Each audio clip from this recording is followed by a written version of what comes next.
Thunder Road by Bruce Springsteen. I can remember listening to this song and loving it in 1975.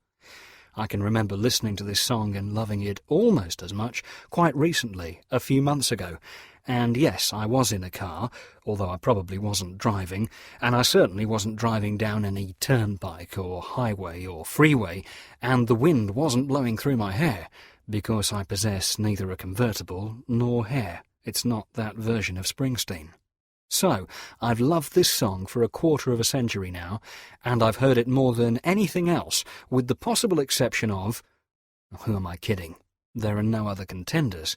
See, what I was going to do there was soften the blow, slip in something black or cool, possibly Let's Get It On, which I think is the best pop record ever made, and which would easily make it into my top 20 most played songs list, but not at number 2. Number 2, and I'm trying to be honest here, would probably be something like White Man in Hammersmith Palais by The Clash, but it would be way, way behind. Let's say I've played Thunder Road 1,500 times, just over once a week for 25 years, which sounds about right if one takes into account the repeat plays in the first couple of years. White Man would have clocked up something like 500 plays. In other words, there's no real competition. It's weird to me how Thunder Road has survived when so many other, arguably better songs, Maggie May, Hey Jude, God Save the Queen, Stir It Up, So Tired of Being Alone, You're a Big Girl Now, have become less compelling as I've got older. It's not as if I can't see the flaws. Thunder Road is overwrought, both lyrically. As Prefab Sprout pointed out, there's more to life than cars and girls, and surely the word redemption is to be avoided like the plague when you're writing songs about redemption. And musically, after all, this 4 3/4 minutes provided Jim Steinman and Meat Loaf with a whole career. It's also po-faced in a way that Springsteen himself isn't, and if the doomed romanticism wasn't corny in 1975, then it certainly is now. But sometimes, very occasionally, songs and books and films and pictures express who you are perfectly. And they don't do this in words or images necessarily. The connection is a lot less direct and more complicated than that. When I was first beginning to write seriously, I read Ann Tyler's Dinner at the Homesick Restaurant, and suddenly knew what I was and what I wanted to be, for better or worse. It's a process something like falling in love. You don't necessarily choose the best person, or the wisest, or the most beautiful. There's something else going on. There was part of me that would rather have fallen for Updike, or Kerouac, or DeLillo. For someone masculine at least, maybe somebody a little more opaque, and certainly someone who uses more swear words. And though I've admired those writers at various stages in my life, admiration is a very different thing from the kind of transference I'm talking about. I'm talking about understanding, or at least feeling like I understand, every artistic decision, every impulse, the soul of both the work and its creator. This is me, I wanted to say when I read Tyler's rich, sad, lovely novel. I'm not a character. I'm nothing like the author. I haven't had the experiences she writes about, but even so, this is what I feel like inside. This is what I would sound like if ever I were to find a voice. And I did find a voice, eventually, and it was mine, not hers. But nevertheless, so powerful was the process of identification that I still don't feel as though I've expressed myself as well, as completely, as Tyler did on my behalf then.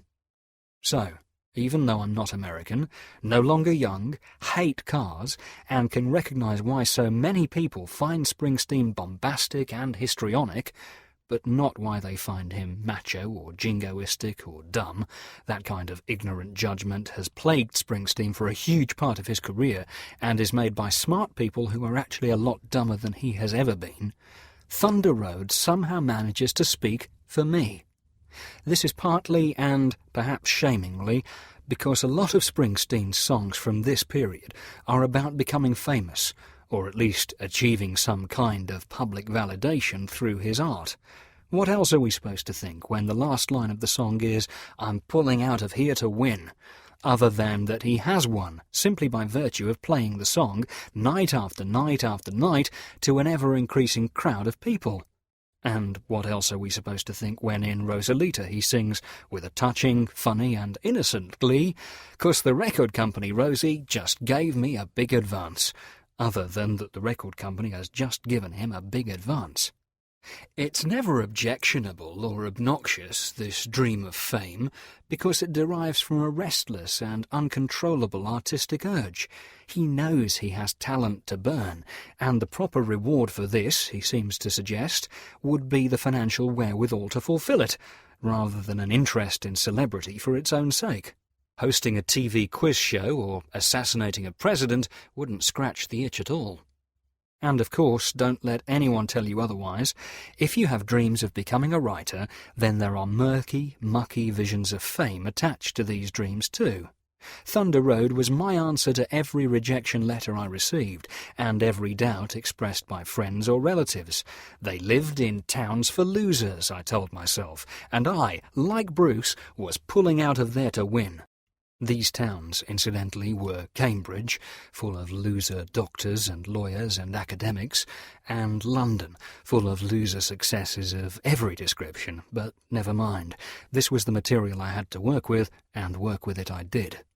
It helped a great deal that, as time went by, and there was no sign of me pulling out of anywhere to do anything very much, and certainly not with the speed implied in the song, Thunder Road made reference to age, thus accommodating this lack of forward momentum.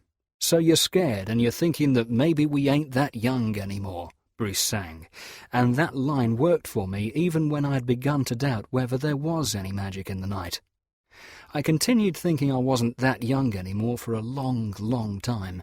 Decades, in fact, and even today I choose to interpret it as a wistful observation of middle age rather than the sharp fear that comes on in late youth. It also helped that, sometime in the early to mid-80s, I came across another version of the song, a bootleg studio recording of Springsteen alone with an acoustic guitar. It's on War and Roses, the Born to Run outtakes bootleg. He reimagines Thunder Road as a haunting, exhausted hymn to the past, to lost love and missed opportunities, and self-delusion and bad luck and failure, and that worked pretty well for me too. In fact, when I try to hear that last line of the song in my head, it's the acoustic version that comes first. It's slow and mournful and utterly convincing. An artist who can persuade you of the truth of what he is singing with either version is an artist who is capable of an awful lot. There are other bootleg versions that I play and love. One of the great things about the song, as it appears on Born to Run, is that those first few bars, on wheezy harmonica and achingly pretty piano, actually sound like they refer to something that has already happened before the beginning of the record, something momentous and sad, but not destructive of all hope. As Thunder Road is the first track on side 1 of Born to Run, the album begins, in effect, with its own closing credits. In performance at the end of the 70s, during the Darkness on the Edge of Town tour, Springsteen maximised this effect by segueing into Thunder Road out of one of his bleakest, most desperate songs, Racing in the Street, and the harmonica that marks the transformation of one song into the other feels like a sudden and glorious hint of spring after a long, withering winter. On the bootlegs of those 70s shows, Thunder Road can finally provide the salvation that its position on Born to Run denied it. Maybe the reason Thunder Road has sustained for me is that, despite its energy and volume and fast cars and hair, it somehow manages to sound elegiac, and the older I get, the more I can hear that. When it comes down to it, I suppose that I too believe that life is momentous and sad, but not destructive of all hope, and maybe that makes me a self-dramatizing depressive, or maybe it makes me a happy idiot. But either way, Thunder Road knows how I feel and who I am, and that, in the end, is one of the consolations of art. Postscript. A few years ago I started to sell a lot of books, at first only in the UK, and then later in other countries too, and to my intense bewilderment found that I had somehow become part of the literary and cultural mainstream. It wasn't something I'd expected or was prepared for. Although I could see no reason why anyone would feel excluded from my work, it wasn't like it was difficult or experimental. My books still seemed to me to be quirky and small-scale. But suddenly all sorts of people I didn't know or like or respect, had opinions about me and my work, which overnight seemed to go from being fresh and original to cliched and ubiquitous, without a word of it having changed. And I was shown this horrible reflection of myself and what I did, a funfair hall of mirrors reflection, all squidged up and distorted. Me, but not me. It wasn't like I was given a particularly hard time, and certainly other people, some of whom I know, have experienced much worse. But even so, it becomes, in those circumstances, very hard to hang on to the idea of what you want to do. And yet Springsteen somehow managed to find a way through. His name is still taken in vain frequently. A year or so ago I read a newspaper piece attacking Tony Blair for his love of Bruce, an indication, apparently, of the Prime Minister's incorrigible Philistinism. And for some, the Hall of Mirrors reflection is the only Springsteen they can see. He went from being rock-and-roll future to a lumpy, flag-waving, stadium-rocking meathead in the space of a few months, again with nothing much having changed beyond the level of his popularity. Anyway, his strength of purpose and the way he has survived the assault on his sense of self seem to me exemplary. Sometimes it's hard to remember that a lot of people liking what you do doesn't necessarily mean that what you do is of no value whatsoever. Indeed, sometimes it might even suggest the opposite. I'm Like a Bird, Nelly Furtado. Oh, of course I can understand people dismissing pop music. I know that a lot of it, nearly all of it, is trashy, unimaginative, poorly written, slickly produced, inane, repetitive and juvenile, although at least 4 of these adjectives could be used to describe the incessant attacks on pop that you can still find in posh magazines and newspapers. I know too, believe me, that Cole Porter was better than Madonna or Travis, that most pop songs are aimed cynically at a target audience 3 decades younger than I am, that in any case the golden age was 35 years ago, and there's been very little of value since. It's just that there's this song I heard on the radio, and I bought the CD, and now I have to hear it 10 or 15 times a day. That's the thing that puzzles me about those who feel that contemporary pop, and I use the word to encompass soul, reggae, country, rock, anything and everything that might be regarded as trashy, is beneath them, or behind them, or beyond them, some preposition denoting distance anyway. Does this mean that you never hear, or at least never enjoy, new songs? That everything you whistle or hum was written years, decades, centuries ago? Do you really deny yourselves the pleasure of mastering a tune? A pleasure, incidentally, that your generation is perhaps the first in the history of mankind to forego because you're afraid it might make you look as if you don't know who Harold Bloom is? Wow, I'll bet you're fun at parties. The song that has been driving me pleasurably potty recently is I'm Like a Bird by Nelly Furtado. Only history will judge whether Miss Furtado turns out to be any kind of artist, and though I have my suspicions that she'll not change the way we look at the world, I can't say that I'm very bothered. I will always be grateful to her for creating in me the narcotic need to hear her song again and again. It is, after all, a harmless need, easily satisfied, and there are few enough of those in the world. I don't even want to make a case for this song, as opposed to any other, although I happen to think that it's a very good pop song, with a dreamy languor and a bruised optimism that immediately distinguishes it from its anemic and stunted peers. The point is that a few months ago it didn't exist, at least as far as we're concerned, and now here it is, and that, in itself, is a small miracle. Dave Eggers has a theory that we play songs over and over, those of us who do, because we have to solve them, And it's true that in our early relationship with and courtship of a new song, there is a stage which is akin to a sort of emotional puzzlement. There's a little bit in I'm Like a Bird, for example, about halfway through, where the voice is double-tracked on a phrase, and the effect, especially on someone who is not a musician, someone who loves and appreciates music but is baffled and seduced by even the simplest musical tricks, is rich and fresh and addictive. Sure, it will seem thin and stale soon enough. Before very long I will have solved I'm Like a Bird, and I won't want to hear it very much anymore. A 3-minute pop song can only withhold its mysteries for so long, after all. So, yes, it's disposable, as if that makes any difference to anyone's perceptions of the value of pop music. But then, shouldn't we be sick of Moonlight Sonata by now, or Christina's World, or The Importance of Being Earnest? They're empty, nothing left. We sucked 'em dry. That's what gets me. The very people who are snotty about the disposability of pop will go over and over again to see Lady Bracknell say, "A handbag?" in a funny voice. They don't think that joke's exhausted itself? Maybe disposability is a sign of pop music's maturity, a recognition of its own limitations, rather than the converse. And anyway, I was sitting in a doctor's waiting room the other day, and 4 little Afro-Caribbean girls, patiently sitting out their mother's appointment, suddenly launched into Nelly Furtado's song.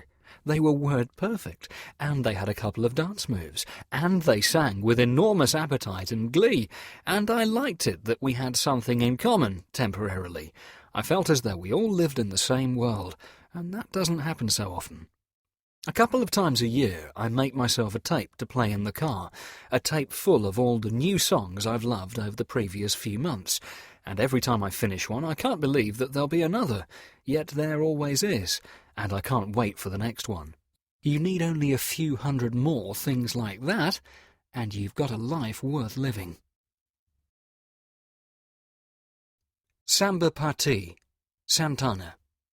Samba Party is an instrumental rather than a song, but for a crucial period in my mid-teens, when I first came across it, it spoke to me as eloquently as anything that contained lyrics. I was convinced that it described sex. More specifically, Samba Party was what I was going to hear when I lost my virginity, if not on the stereo, then in my head. It starts off slow and mysterious and beautiful, and then it gets more urgent, and then, well, it fades out. The track lasts 4 minutes and 47 seconds, incidentally, but before I'm accused of showing off, I had anticipated that we'd be doing other things. Kissing, getting undressed, possibly waiting for a bus home from the cinema during the slow bit, so I was confident that I could make it through to the fade. I hadn't, at that time, heard anything that would serve as a better soundtrack. Indeed, I'm not entirely sure that I've heard anything to beat it since. All sorts of pieces of music are constantly being described as sexy, but that doesn't necessarily mean that you'd want them to accompany lovemaking.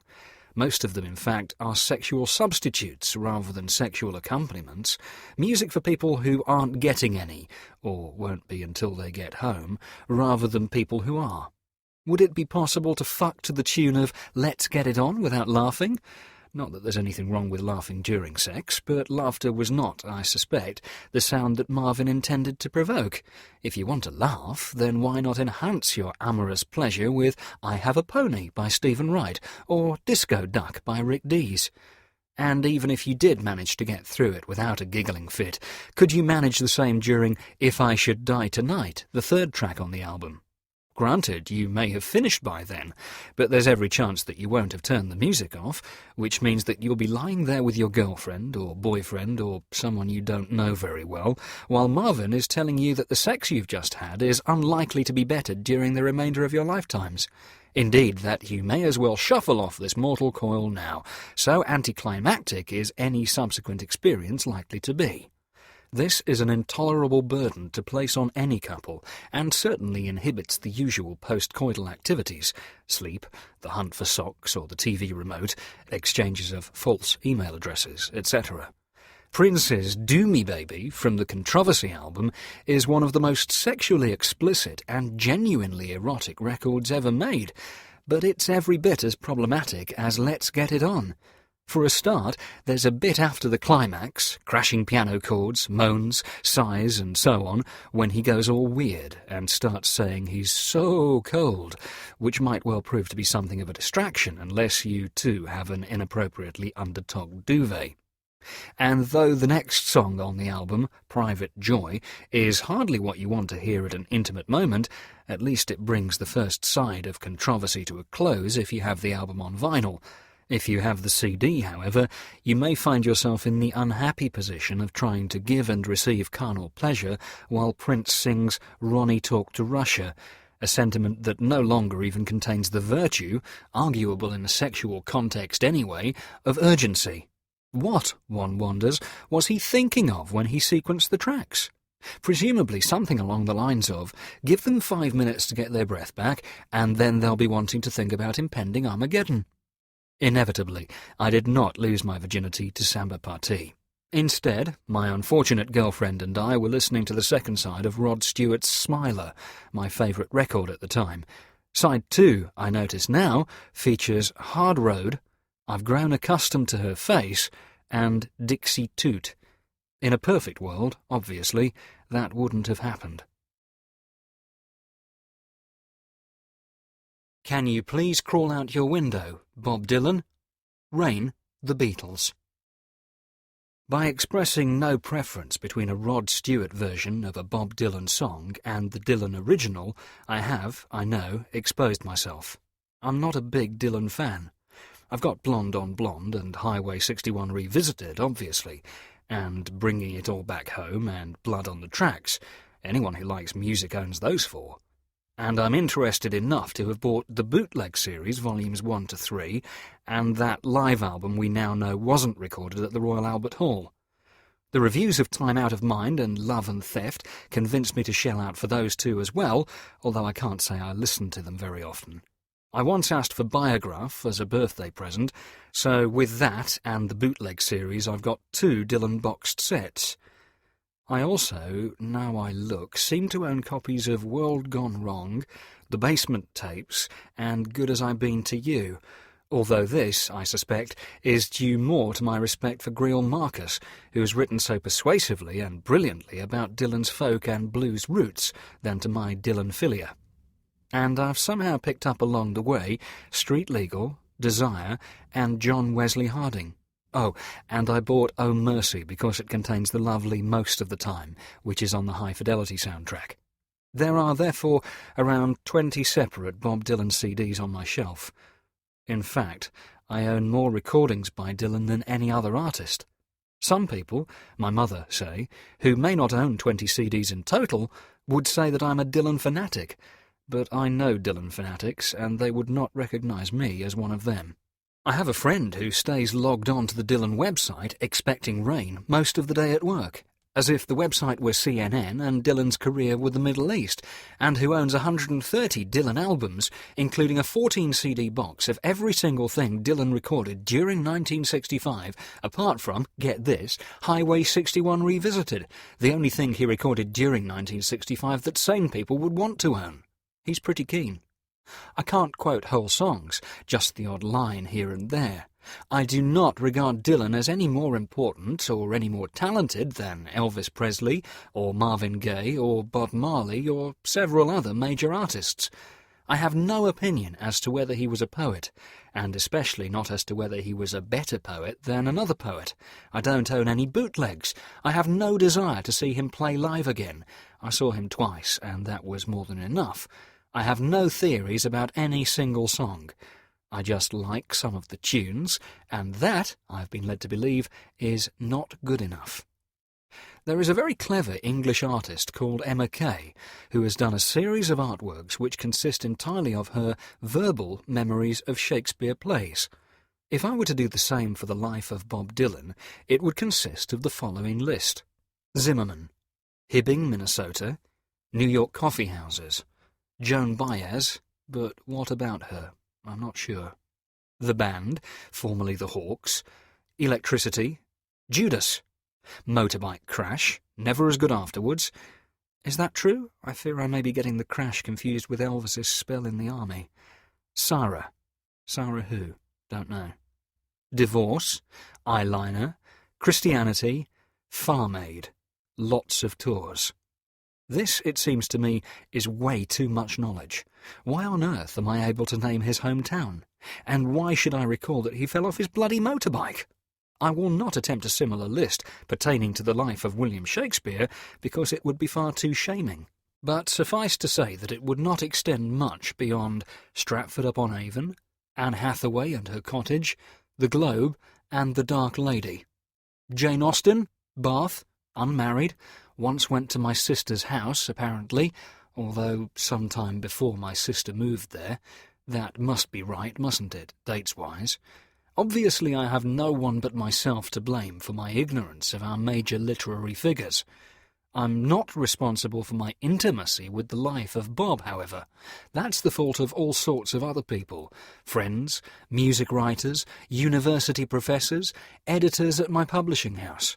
He's hard to avoid, mostly because his status as a major poet allows one to like him without inducing the feelings of intellectual insecurity that usually accompany devotion to a pop star. I suppose I resent that. In my book, you're either in or you're out, and if you're in, then get in properly, and find as big a place in your heart for the stupid stuff, Mbop and Judy is a punk, as for the stuff you can pass off as poetry. Obviously I wouldn't ask you to find as big a place in your head for Mbop, but then that's partly the trouble. The best music connects to the soul, not the brain, and I worry that all this Dylan devotion is somehow anti-music, that it tells us the heart doesn't count and only the head matters. Elsewhere in this book you will find fanciful comparisons between literature and music, specifically novels and songs, but you sure can exhaust a great song much more quickly than you can clean out a great novel, and, partly I suspect because I'm not interested in Dylan as poet, I've exhausted Bob, or at least the bits of Bob that I'm interested in. I wish I hadn't. There's a density and a gravity to a Dylan song that you can't find anywhere else. But even more than I regret mining the seam for all it's worth, or all it's worth to me, I regret never having heard any of the songs at the right age in the right year. What must it have been like to listen to Like a Rolling Stone in 1966, aged 19 or 20? I heard White Riot and Anarchy in the UK in 1976, aged 19, but the enormous power those records had then has mostly been lost now. Much of the shock came from their volume and speed and brevity, and records consequently became louder and faster and shorter. Listening to them a quarter of a century later is like watching old film of Jesse Owens running. You can see that he won his races, but all sense of pace has been wiped away by Maurice Greene. Like a Rolling Stone, however, still sounds perfect. It just doesn't sound fresh anymore. In Victorian London they used to burn phosphorus at séances in an attempt to see ghosts, and I suspect that the pop music equivalent is our obsession with B-sides and alternative versions and unreleased material.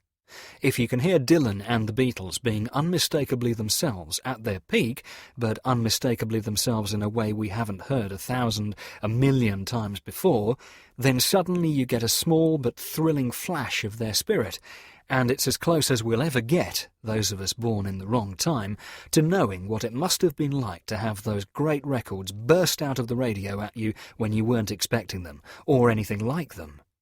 Can You Please Crawl Out Your Window is, I accept, a minor Dylan track, one of his snarly and less than poetic put-downs, but it is from my favourite period, electric, with that crisp, clean organ sound, and I haven't heard it 1,000,000 times before, so it sneaks its way onto car tapes now.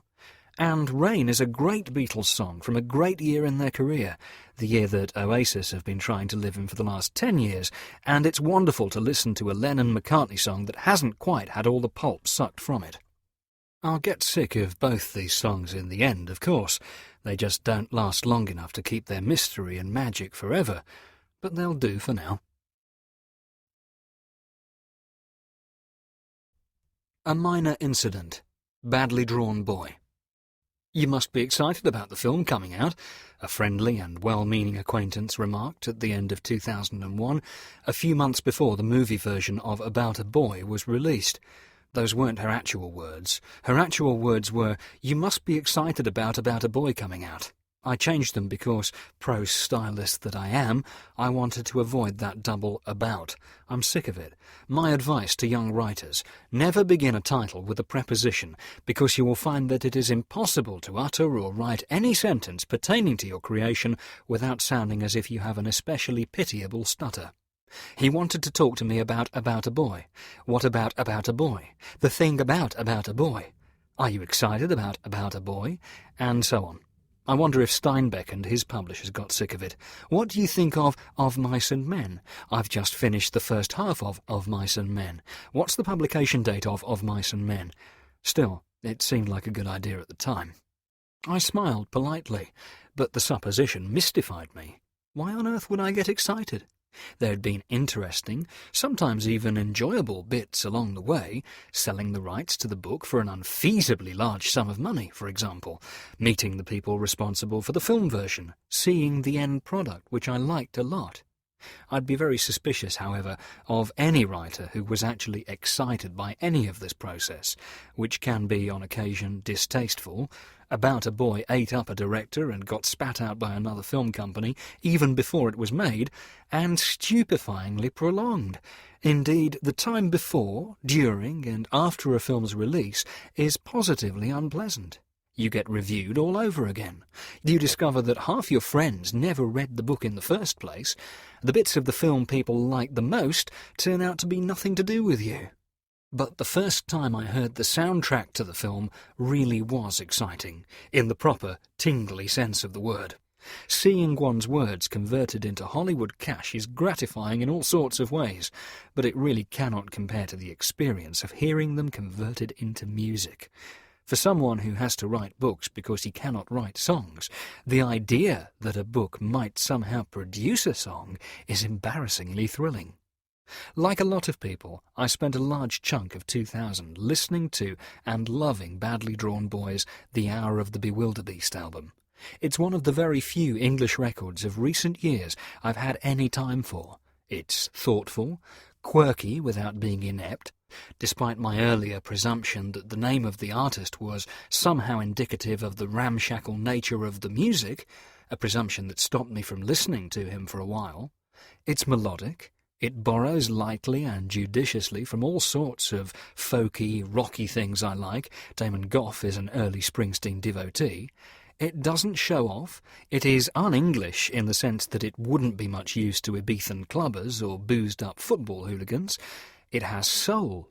It also sounds cinematic, with its little snatches of orchestration. It begins with a brass band instrumental that would not have sounded out of place in a gentle 60s comedy, and its range of moods. It seemed to me that Damon could write a wonderful film score, and I would have suggested him for About a Boy had I not known that writers have less chance of influencing film adaptations of their books than they do of changing the weather. And then, the first time we met, Chris and Paul Weitz, the co-directors, told me that they had already asked Damon to provide all the music for the film. This struck me as being troublingly neat. Could it really be possible that the music in my head was the same as the music in theirs? But anyway, here I am, in my office, listening to a whole lot of new Badly Drawn Boy songs and music cues that very few people in the world have heard yet, and feeling lucky. I began writing About a Boy in 1996, the year my son Danny was finally diagnosed as autistic. There were lots of things to think, or panic, or despair, or lose sleep about, and money was only one of them. But I suddenly went from feeling reasonably wealthy, I was in my 4th year of earning a decent whack from writing, and for the first time in my life I had some savings, to financially vulnerable. I was going to have to find enough to make sure that my son was secure, not just for the duration of my life, but for the duration of his, and that extra 30 or 40 years was hard to contemplate in more or less any direction. And then, no sooner had these worries begun to take hold and chafe a little bit, than this Hollywood money arrived. Until the movie was made, this was the only connection I had forged between the book and Danny.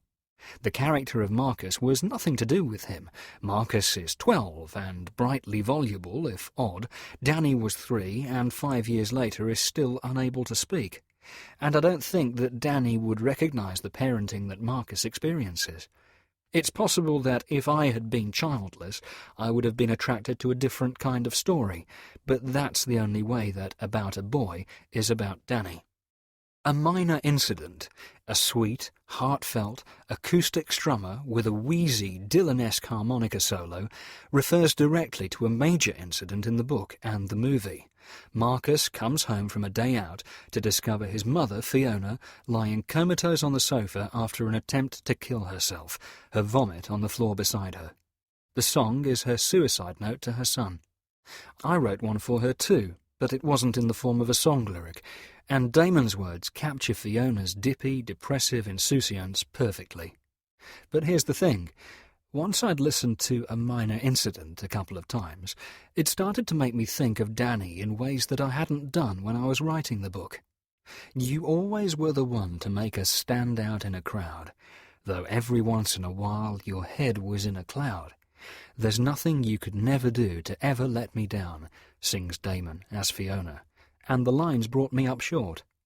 Autistic children are, by their nature, the dreamiest of kids, and Danny's ways of making us stand out in a crowd can include attempts to steal strangers' crisps and to get undressed on the top of a number 19 bus. But that peculiar negative in the last line, how did Badly Drawn Boy know that it's the things that Danny will never do, talk, read, play football, all sorts of stuff, that make those who love him feel the most fiercely proud and protective of him? And suddenly, 5 years on, I find a mournful undertow of identification in the lyric to the song, because the money from the sale of the film rights has forced me to contemplate my own mortality. Like Fiona, I'm thinking of a time when I won't be around for Danny, for different reasons, but the end result is the same. So, there we go. That's where the excitement lies, in the magical coincidences and transferences of creativity.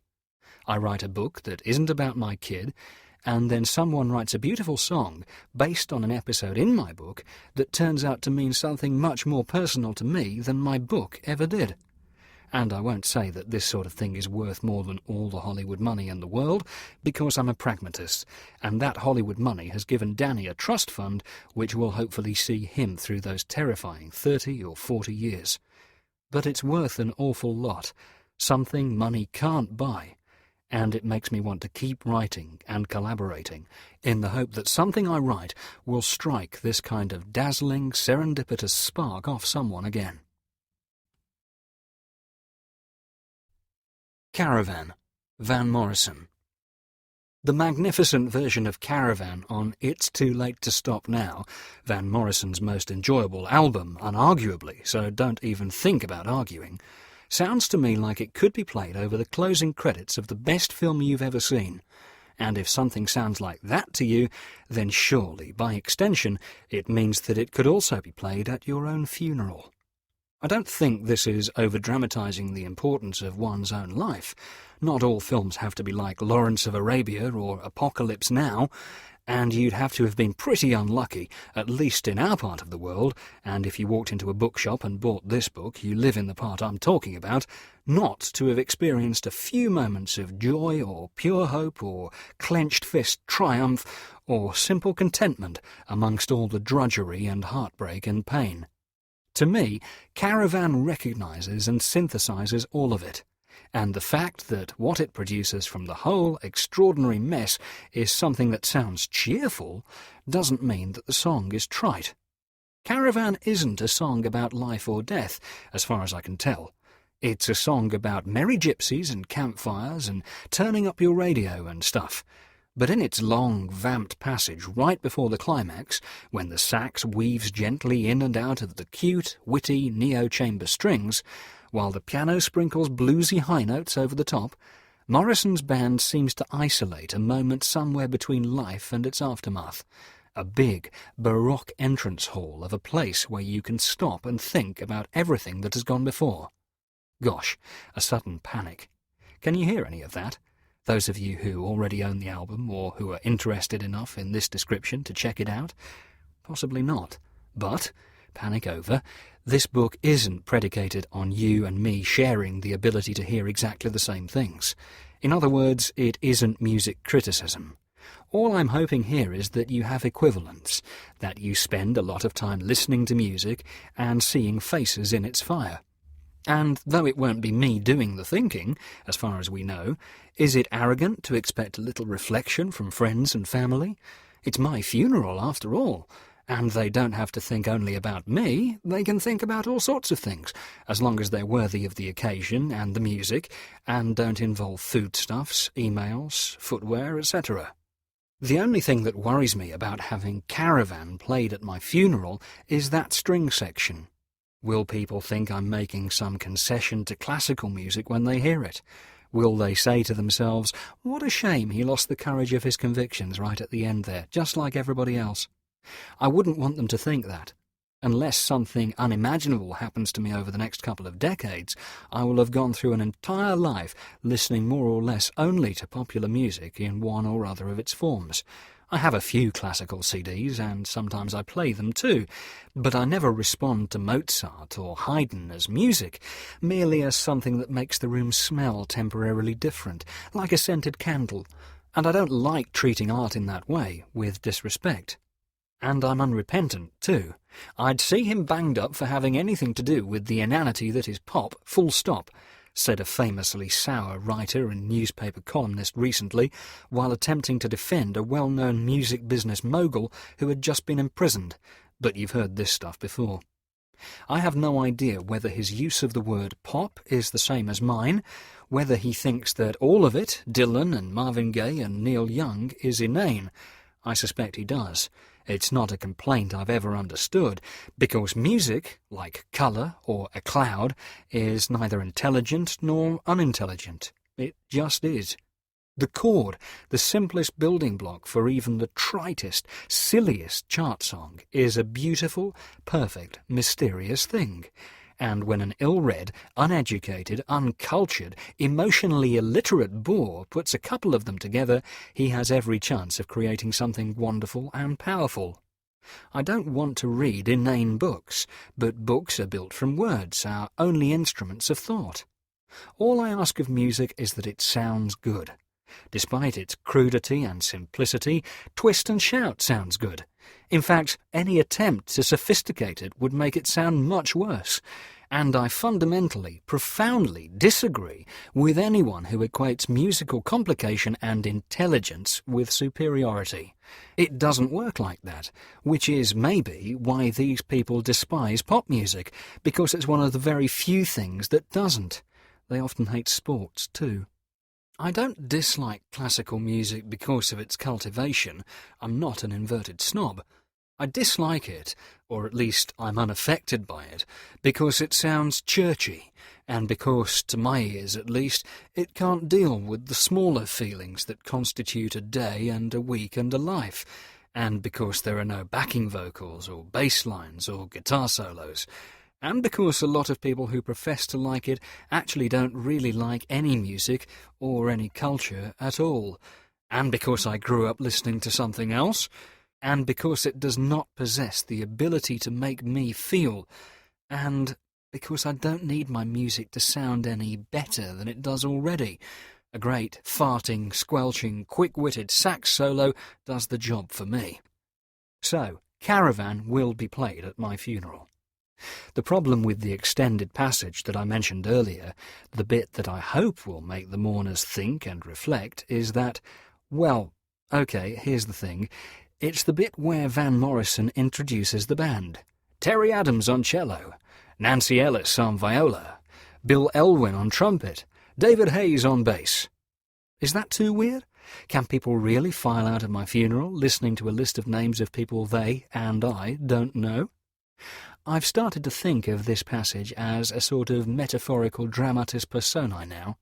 Granted, I don't know David Hayes or Nancy Ellis, but, you know, I probably knew someone like them. That's the best I can come up with, and it'll have to do, because I'm not changing my mind. So there.